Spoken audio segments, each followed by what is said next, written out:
Hello guys, ಇವತ್ತು ನಾನು ಹೇಳ್ಕೊಡ್ತೀನಿ ಮೊಬೈಲ್ ಹೇಗೆ ಯೂಸ್ ಮಾಡೋದು ಅಂದರೆ ಸ್ಮಾರ್ಟ್ ಮೊಬೈಲು ಯಾವುದಂದರೆ ಯಾರಿಗೆ ಬರೀ ಚಿಕ್ಕದು ಮೊಬೈಲ್ ಯೂಸ್ ಮಾಡೋಕ್ಕೆ ಬರುತ್ತೆ ಮತ್ತು ದೊಡ್ಡ ಮೊಬೈಲ್ ಯೂಸ್ ಮಾಡೋಕ್ಕೆ ಬರಲ್ಲ ಅಂಥವ್ರಿಗೆ. ಬನ್ನಿ ಈಗ ಶುರು ಮಾಡೋಣ.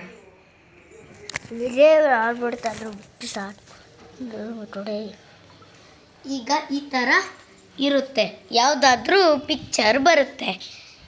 ಯೂಟ್ಯೂಬ್ ಓಪನ್ ಮಾಡಬೇಕಾ, ಏನಾದ್ರು ಚಾನಲ್ ನೋಡಬೇಕಾ, ಈ ಥರ ಹೋಗಿ ಕೆಲವೊಬ್ಬರ ಹತ್ರ ಇರಲ್ಲ. ಸೊ ಈ ಥರ ಒತ್ತಿ, ಇಲ್ಲಿ YOUTUBE ಯೂಟ್ಯೂಬ್ ಅಂತ ಇರುತ್ತೆ, ಅದ್ರ ಮೇಲೆ ಒತ್ತಿ.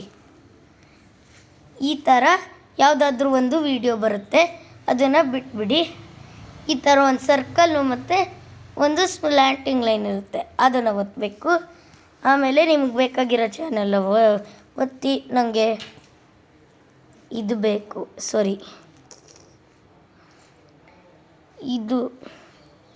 ಇದು ಬೇಕು, ಅದಕ್ಕೆ ನಾನು ಇದ್ರ ಮೇಲೆ ಕ್ಲಿಕ್ ಮಾಡಿ ಆಮೇಲೆ ನಿಮ್ಮ ವೀಡಿಯೋಸ್ಗಳನ್ನು ನೋಡಿ.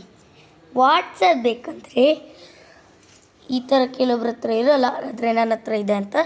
ಮತ್ತು ನಿಮಗೆ ಯಾವ ಗ್ರೂಪ್ ಬೇಕೋ ತಗೊಳ್ಳಿ. ನನಗೆ ಈಗ ಈ ಗ್ರೂಪ್ ಬೇಕು.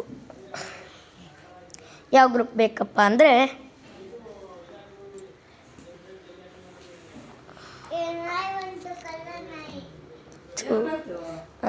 ನಾನು ಇದು ಬೇಕು, ಅದಕ್ಕೆ ನಾನು ಈ ಥರ ಮಾಡ್ತೀನಿ. ಆ ಥರ ಅರ್ಥ ಆಯ್ತಾ? ಆಮೇಲೆ ಈಗ ನಿಮಗೆ ಗೇಮ್ಸ್ ಆಡಬೇಕಂದ್ರೆ ಯಾವುದಾದ್ರೂ ಒತ್ಬೋದು, ಇದು ಅಥವಾ ಇದು ಯಾವುದಾದ್ರೂ ಒತ್ಬೋದು. ಆ್ಯಪ್ಸ್ ಬೇಕಂದರೆ ಯಾವುದೇ ಆ್ಯಪ್ಸ್ ಬೇಕಂದ್ರೂ ಅದರದ್ದು ಲೋಗೋ ಮೇಲೆ ಒತ್ಬಿಡ್ಬೇಕು ನೀವು. ಅದರ ಲೋಗೋ ಮೇಲೆ ಒತ್ತಿ ಈ ಥರ, ಮತ್ತು ಅದ್ರ ಸ್ಪೆಷಾಲಿಟಿನ ಎಂಜಾಯ್ ಮಾಡಿ. Thank you.